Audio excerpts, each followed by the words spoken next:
Hello everyone, welcome to engineer 7.0। Friends, हम लोग discuss कर रहे थे सॉफ्टवेयर प्रोजेक्ट मैनेजमेंट, जो कि हम लोगों ने 3 यूनिट तक डिस्कस कर लिया है। अगर अभी तक आपने उन वीडियो को नहीं देखा है तो प्लेलिस्ट में अवेलेबल है, आप वहां से देख सकते हैं। फ्रेंड्स, आज के इस सेशन में हम लोग डिस्कस करने वाले हैं मोस्ट एक्सपेक्टेड क्वेश्चन आपके university exam point of view से, यूनिट 4। तो चलिए फ्रेंड्स, समय को वेस्ट न करते हुए हम स्टार्ट करते हैं। स्टार्ट करने से पहले आपसे एक हम्बल रिक्वेस्ट है कि अगर अभी तक आपने हमारे चैनल को सब्सक्राइब नहीं किया है तो कृपया चैनल को सब्सक्राइब कर लीजिए, साथ में बेल आइकन को इम्प्रेस कर लीजिए। तो फ्रेंड्स, चलिए स्टार्ट करते हैं। फर्स्ट क्वेश्चन है, what is project management framework. हमने प्रोजेक्ट मैनेजमेंट के बारे में पढ़ा प्रीवियस यूनिट में। अब इस यूनिट में हम लोग सबसे पहले डिस्कस कर लेते हैं कि प्रोजेक्ट मैनेजमेंट फ्रेमवर्क क्या होता है। ओके, तो जान लेते हैं प्रोजेक्ट मैनेजमेंट फ्रेमवर्क के बारे में। A project management framework consists of process, task and tools used to take a project from start to finish। Okay, तो ये हो गया आपका project management framework. Next point इसमें है, it encompasses all the key component required for planning, managing and governing projects। Next point है, the project management framework can be broken into 3 parts. Okay, इसे हम 3 पार्ट्स में जो है कि broken कर सकते हैं प्रोजेक्ट मैनेजमेंट फ्रेमवर्क को। फर्स्ट अगर बात करें तो प्रोजेक्ट लाइफ है। प्रोजेक्ट लाइफ में जो है कि जैसा कि आप यहाँ देख पा रहे हैं, project life cycle. Okay, first this is the cycle a project goes through from beginning to end. It consist of 5 phase. ये जो है कि 5 फेज में कंसिस्ट होता है प्रोजेक्ट लाइफ साइकिल। तो फर्स्ट अगर बात करें तो इनिशिएशन होता है। Okay, in this phase we define what is project actually is, objective in a project charter and identify any potential risk. Second इसमें पॉइंट होता है planning. Okay, in this phase, इस फेज में क्या होता है, we list all the project task in a detail roadmap, estimate how long each one will take, create deadline and add assigns।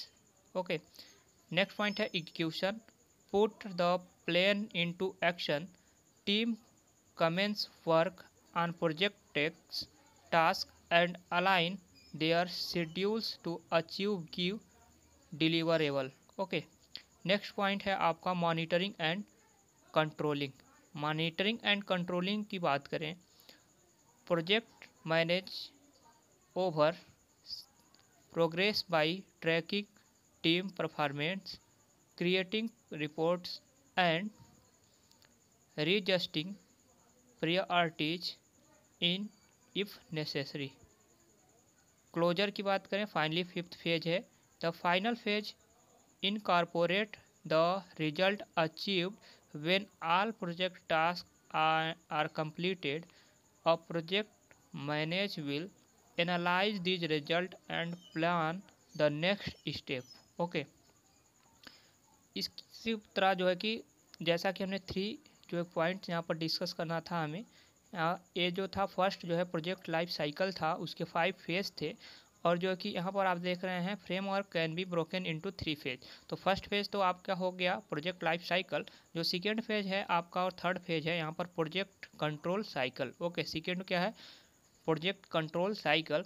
इसमें क्या होता है, the control cycle is process of monitoring and controlling the project. Okay, और third जो होता है आपका tools and template, project plan, project management reports and risk logs are common tools and template for managing projects। ये हो गया first question जो कि हमने रिवाइज किया। नेक्स्ट है आपका explain benefit of project management framework. Project management framework के बारे में हमने जान लिया। अब इसका प्रोजेक्ट मैनेजमेंट फ्रेमवर्क का बेनिफिट क्या है पूछ सकते हैं, काफ़ी इंपॉर्टेंट है। तो क्या होता है बेनिफिट्स इसका, चलिए जान लेते हैं। फ्रेंड्स, अगर वीडियो पसंद आ रहा हो तो वीडियो को लाइक कर दीजिए। नेक्स्ट है आपका, जैसा कि हमने बताया, इसका बेनिफिट क्या होता है प्रोजेक्ट मैनेजमेंट फ्रेमवर्क का। तो फर्स्ट है आपका कंसिस्टेंसी। ओके, इसमें क्या होता है, कंसिस्टेंसी बना होता है। Okay, with a project management framework process are consistent across the organization. अब सेकेंड पॉइंट है this allow for greater precision in planning project and setting deadline. Okay, दूसरा क्या इसमें बेनिफिट होता है, क्लैरिटी होती है। ओके, उसके बाद ये सिंप्लीफिकेशन होता है। क्लैरिटी में क्या लिखेंगे हम, a framework clearly lays out all project tasks and the tools needed to complete them, meaning there is no confusion when team gets to the execution stage। Okay, तो हो गया आपका क्लैरिटी। देन सिंप्लीफिकेशन की बात करें, when large project are broken down into smaller task, जब कोई बड़ा प्रोजेक्ट होता है उसे ब्रोकन डाउन कर दिया जाता है स्मॉलर टास्क में, इट इज ईजियर हो जाता है। ओके, तो क्या होता है, ईजियर हो जाता है for project managers to delegate task and term to tackle the workload. Okay, तो हो गया आपका सिंपलीफिकेशन।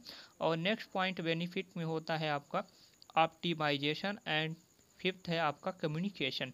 तो ऑप्टिमाइजेशन की बात करें तो a project management framework can help manager assess how much time and money is spent on each project. Second है this enables them to successfully allocate and optimize resources for future project. Third है communication. Communication की बात करें, by meeting regularly with the team as outlined in their chosen framework, project managers can effectively communicate with colleagues and boost information flow. Okay, तो ये 5 points हो गए benefit of project management framework के। Next point हम discuss कर लेते हैं next question. तो नेक्स्ट क्वेश्चन आपका है give some method of presenting a picture of project and its future, अथवा short note on visualizing progress. तो short note on visualizing progress क्या होता है, या किसी भी जो है कि प्रोजेक्ट है उसको प्रेजेंट करने का, प्रेजेंटिंग का एक पिक्चर को हम जैसे उसके बारे में जो है कि फिगर आउट करना है। Okay, future and its future के बारे में किसी एक मेथड सम मेथड के बारे में जो है कि राइट डाउन करना है। तो चलिए जान लेते हैं। फर्स्ट है आपका following are various method of presenting a picture of project and its future. First Gantt chart, slip chart. Okay, और इसी प्रकार से आपका द टाइम लाइन। ओके, तो इन तीनों पॉइंट्स के बारे में हम तीनों मेथड के बारे में जान लेते हैं। First method Gantt chart. क्या गांट चार्ट के बारे में हम जान लेते हैं। Gantt chart is named Henry Gantt. Okay, Henry Gantt के नाम पर जो है कि गांट चार्ट नाम बना था। ओके, इन्हीं के नाम से जाना जाता है गांट चार्ट। ओके, 1861 से 1919 में। It is simplest and oldest technique, काफ़ी सिंपल और ओल्ड टेक्निक है। Okay, for tracking the project progress. Okay, जो प्रोजेक्ट का प्रोग्रेस होता है उसके ट्रैकिंग के लिए। It indicate schedule activity, dates and duration. Okay, reported progress is recorded on the chart.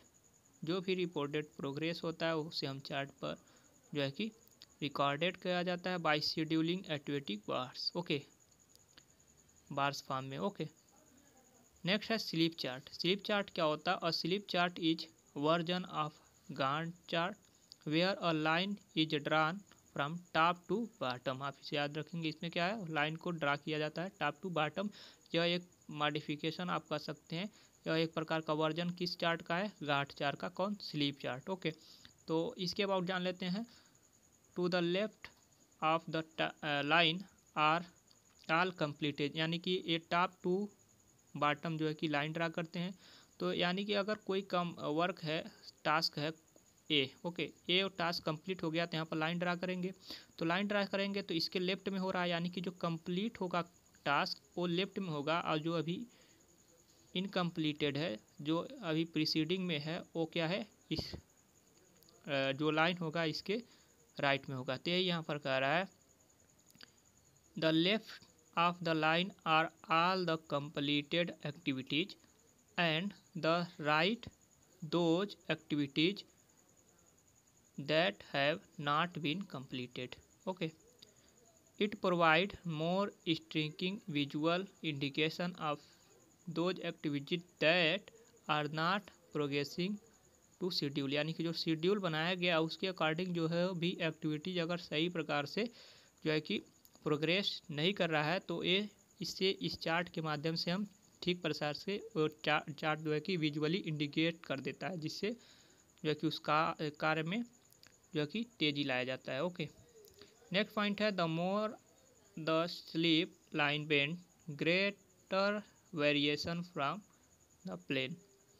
The more jagged the line, the more it means that there are some activities that are lagging to various degree and some that are ahead of themselves. A very jagged line means that there is scope for replanning to move resource from those activities that are ahead to those that are behind. Third जो method है the timeline के बारे में जान लेते हैं। The timeline method records the way that target have change through out the project. Okay, plan time is plotted on the horizontal axis. जो plan time होता है उसे हम हॉरिजॉन्टल एक्सिस पर रिप्रेजेंट करते हैं और जो एक्चुअल टाइम होता है उसे वर्टिकल एक्सिस पर रिप्रेजेंट करते हैं।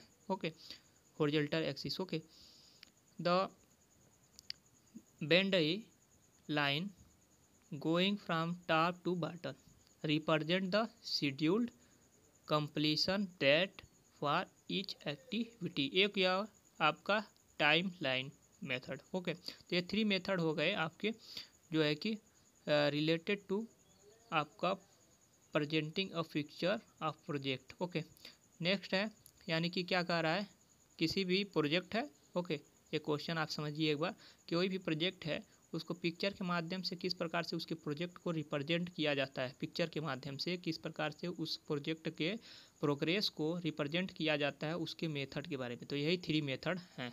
ओके, आप इसे याद रखेंगे।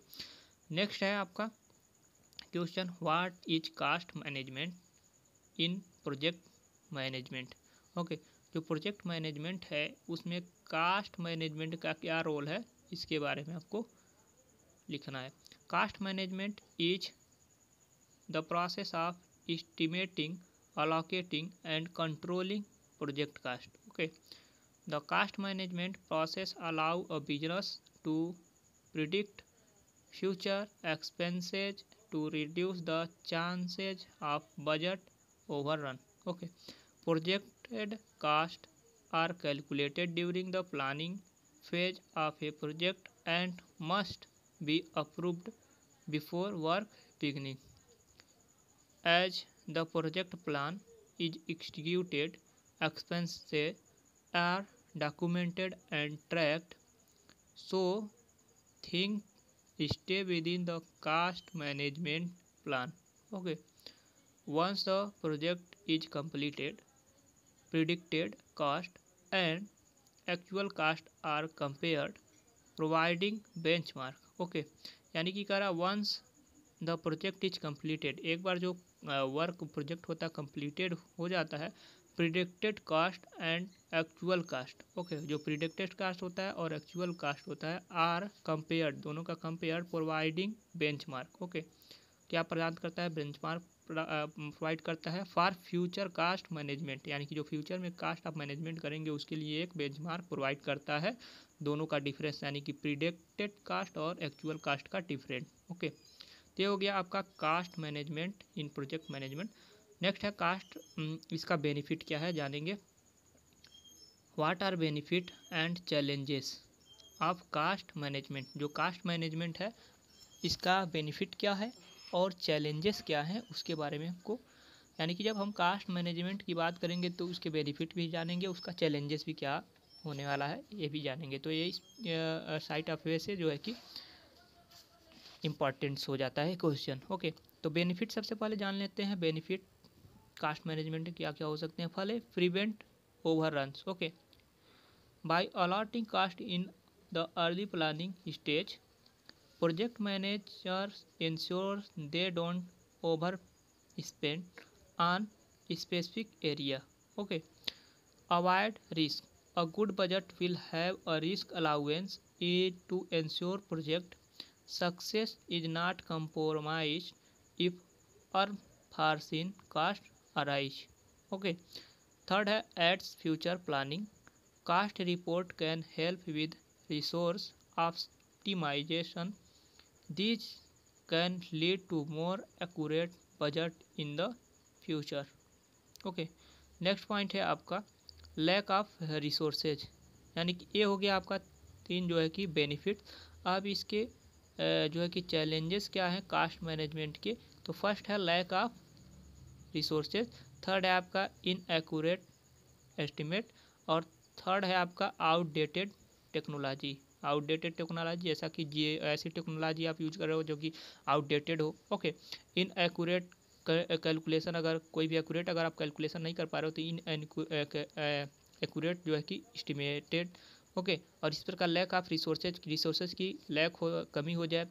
If a project budget is too small it can be difficult to secure. अगर कोई भी बजट इतना ज़्यादा छोटा है तो उसके लिए क्या है, it can be difficult to secure to required labour. उसके लिए जो लेबर हैं, मटेरियल हैं, उनको सुरक्षित रखना जो है कि काफ़ी डिफ़िकल्ट होगा। It's to complete the project successfully, यानी कि प्रोजेक्ट को कम्प्लीटली सक्सेसफुली जो है कि कंप्लीट करने में तो ये लैक ऑफ रिसोर्सेज हो सकते हैं। तो ये हो गए आपके बेनिफिट और challenges of cost management. Next question है आपका फ्रेंड्स, अगर वीडियो पसंद आ रहा है तो वीडियो को लाइक ज़रूर करें। नेक्स्ट है क्वेश्चन आपका what do you understand by earn value analysis, यानी कि EVA आप इसे याद रखेंगे, और एक होता है EVM, नेक्स्ट अभी डिस्कस करेंगे। तो ये हो गया EVA and EVM management. Okay, explain with example के साथ आपको एक्सप्लेन करना है। Why many individuals and firm have failed to adopt the method under earn value analysis and management. तो सबसे पहले यहाँ पर डिस्कस किया गया EVA। Okay, EVA earn value analysis, इसके बारे में जान लेते हैं। Earn value analysis use to determine the performance of large military procurement contract. Okay, large military procurement contract. Its technique can still be applied to smaller projects currently in use today. EVA is uses at 3 basic parameter, इसे हम 3 basic parameter में use किया जाता है, यानी कि earn value analysis. First जो parameters है आप यहाँ पर देख पा रहे हैं, प्लान वैल्यू, और सेकेंड है अर्न वैल्यू, थर्ड है एक्चुअल कास्ट। तो ये तीन जो है कि आपके हैं related to earn value analysis. Okay, fourth point इसमें लिख सकते हैं by comparing these parameter an objective assessment of cost and schedule performance can be gained. Okay, next है आपका अर्न वैल्यू मैनेजमेंट, यानी कि अर्न वैल्यू मैनेजमेंट। आप EVM मत समझ जाइएगा कि इलेक्ट्रॉनिक वोटिंग मशीन है। ओके, इसका मतलब होता है अर्न वैल्यू मैनेजमेंट। ओके, तो नेक्स्ट है आपका earn value management.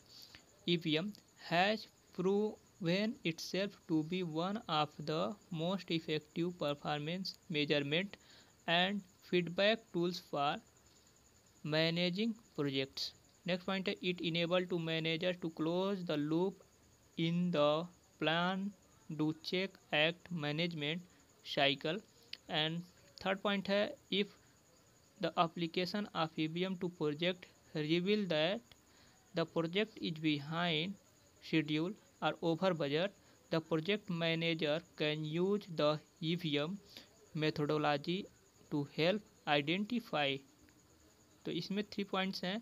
Problem occurring, okay, critical problem हो सकता है, प्रोजेक्ट ट्रैकिंग में हो सकता है। ओके, तो ये हो गया आपका EVM और EVA। नेक्स्ट क्वेश्चन है आपका write short note on project tracking. Project tracking काफ़ी इंपॉर्टेंट्स है, इसके बारे आपको बारे में बताना है। प्रोजेक्ट ट्रैकिंग, ओके, तो project tracking is a project management method. Okay, project management का एक मेथड है, एक प्रकार से आप कह सकते हैं, use to track the progress of task in a project. किसी भी प्रोजेक्ट में प्रोग्रेस कितना हो रहा है, टास्क, उसके ट्रैक करने के लिए यूज किया जाता है।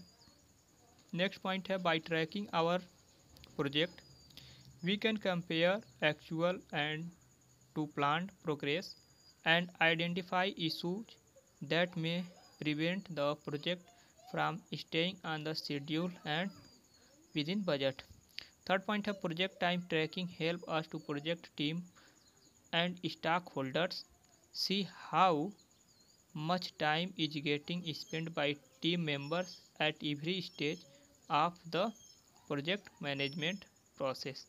Okay, a time tracking report help the team to see how much time overall is spent on specific task and how much individual team members spend on task. यानी कि एक टाइम ट्रैकिंग जो report सहायक होता है, help करता है the team to see how much time overall is spend on, यानी कि किसी स्पेसिफिक टास्क के लिए कितना टाइम जो है कि स्पेंड किया गया, ओके, वह और उस कार्य के लिए कितने जो है कि टीम मेंबर्स उसमें जो है कि उस कार्य के लिए इंडिविजुअली जुड़े रहे, तो इसके बारे में जो है कि ट्रैक करता है time tracking report. Okay, a project manager is a person, जो प्रोजेक्ट मैनेजर होता है, is a person who has the overall responsibility for the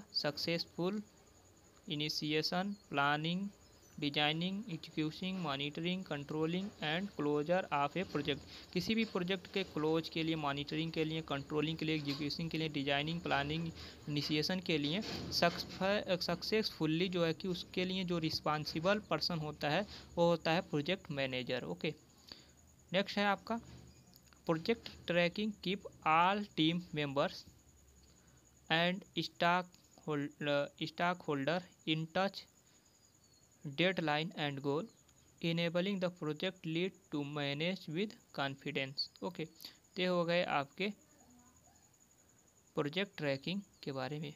next है आपका write short note on change control. तो चेंज कंट्रोल क्या होता है? In a software project the nature of the deliverable is constantly changing, the user requirement document undergoes cycle to development and review। Third point is, so there may be many different versions of documents, any change control process at this point would be very informal and flexible। Okay, at some point an assumed final version will be created and this is known as baseline product। Baseline project are foundation for the development for further product। and the last point है, any change to baseline document have a direct effect on other part of the project। जो दूसरे part हैं project के उसको जो है कि affected कर सकता है अगर जो है कि कोई भी चेंज बेसलाइन में होता है। ओके, तो नेक्स्ट क्वेश्चन है आपका, what do you understand by software configuration, SCM। Okay, तो इसके बारे में आपको लिखना है और इसका गोल क्या है। तो सबसे पहले सॉफ्टवेयर कॉन्फ़िगरेशन मैनेजमेंट के बारे में जान लें कि it is one of the foundation of software engineering. जो सॉफ्टवेयर इंजीनियरिंग है उसका एक प्रकार से एक फाउंडेशन है सॉफ्टवेयर मैनेजमेंट जो है कि configuration management. It is used to track and manage the emerging product and its version। This is to assure quality of product during development and operational maintenance of the product। SCM ensure that all people involved in the software process know what is being designed, developed, built, tested and delivered। Through SCM the design requirements can be traced to the final software project। and जो fifth है, thus the software configuration management can be defined as a process of defining and implementing a start configuration which result into the primarily benefit such as easier setup and maintenance, less downtime, better integration with enterprises and management, and more efficient and reliable backup, and also maximize productivity by maximizing mistake. Okay, next है आपका goals of software configuration management. जो software SCM है उसका goals क्या है, लक्ष्य क्या है। Software configuration management activities are planned, selected software work management are identify, controlled and available. Change to identified software work product are controlled. Affected core groups and individuals and informed of the status and content software baseline. Okay, contract management. Contract management के बारे में हम जानेंगे, then उसके जो है कि benefit और उसके फेजेस, डिफरेंट फेजेस के बारे में जानेंगे और इसके बेनिफिट के बारे में जानेंगे। तो सबसे पहले contract management is a over seeing of a project contracts from their initial pre-award phase through the completion. Second point है contract management ensure that the project budget and resources are in alignment with its overall objectives. Okay. Third है tracking contracts as they progress and identifying and managing any issues as they come up in the important project management process. And fourth point है आपका contract management as a part of project management deals with the vendors, sellers and suppliers and managing of procurement according to the term and condition set with in contracts. Contract management system can ease the work needed to get to contract creation and its following stage of contract management. Okay, next है आपका explain different phase of contract management. जो contract management है उसके different जो है कि phases क्या हैं। तो फर्स्ट फेज की बात करें हम तो contract creation. Okay, contract creation में कौन कौन से पॉइंट आपको नोट डाउन करना है, रिवाइज करना है। It is important that contract management system are able to important standardize procedure with detail specific to organizational objective. This contract management stage involve identifying the contract type and who will be responsible for each task. Okay. Second phase है contract negotiation. Okay, तो इसमें first point है all project contract out to be written in manner that reflect the organizational objective and values. Negotiation help to establish trust between the contract to part. And third point है after the initial contract is drawn up, negotiation after in which line items are discussed, changed, updated or completely removed. Third phase है आपका contract approval. Okay, contract approval often involve multiple sign off from various managers and department as well as contractor and vendors. All may have to give approved on the contract specification before the final deal is made. And fourth phase है contract finalization. The process of contract signing between involved parties is the final step to getting the project started. Second point है this is why the ability to get signature from all involved parties quickly regardless of distance or location is crucial to avoid delay. Fifth phase and last phase है इसका contract change management. Okay, Project change are guaranteed to occur throughout the project life cycle once the work beginning. Second point of project change need to be managed carefully and all changes need to be communicated to be appropriate parties. अब इसके बारे में हम जानेंगे benefits क्या हैं, ये हो गया इसके फेजेस। उसके बाद से बेनिफिट्स ऑफ कॉन्ट्रैक्ट मैनेजमेंट, यानी कि कॉन्ट्रैक्ट मैनेजमेंट के बारे में जाना, इसके फेजेस के बारे में, इसके बेनिफिट्स क्या है कॉन्ट्रैक्ट मैनेजमेंट से, तो इसके बारे में हम जानेंगे। तो सबसे पहले है कि streamline your RPF process, and second point है vendor and bid management, improve bid analysis, जो बिड होते हैं उसमें उसकी इम्प्रूवमेंट जो कि एनालिसिस हो सकता है, improve, transform contract administration, contract change management, and आपका है 6 point procurement and resources planning, enhance communication and collaboration, audit trial and documentation record, ninth है कंप्लायंस, एंड टेंथ है आपका delivering project on time and with in budget. तो friends ये रहा आपका unit 4 जो कि मोस्ट एक्सपेक्टेड क्वेश्चन था आपकी university exam point of view से, SPM सॉफ्टवेयर प्रोजेक्ट मैनेजमेंट का। फ्रेंड्स नेक्स्ट यूनिट यानी कि जो कोई लास्ट यूनिट है यूनिट 5 हम नेक्स्ट वीडियो में डिस्कस करेंगे। तो फ्रेंड्स अब अगर अभी तक आपने हमारे चैनल को सब्सक्राइब नहीं किया है और अगर वीडियो पसंद आया तो वीडियो को लाइक कीजिए, अगर चैनल को सब्सक्राइब नहीं किया तो चैनल को सब्सक्राइब कीजिए। तो मिलते हैं नेक्स्ट वीडियो में नेक्स्ट अपडेट के साथ, तब तक के लिए थैंक यू।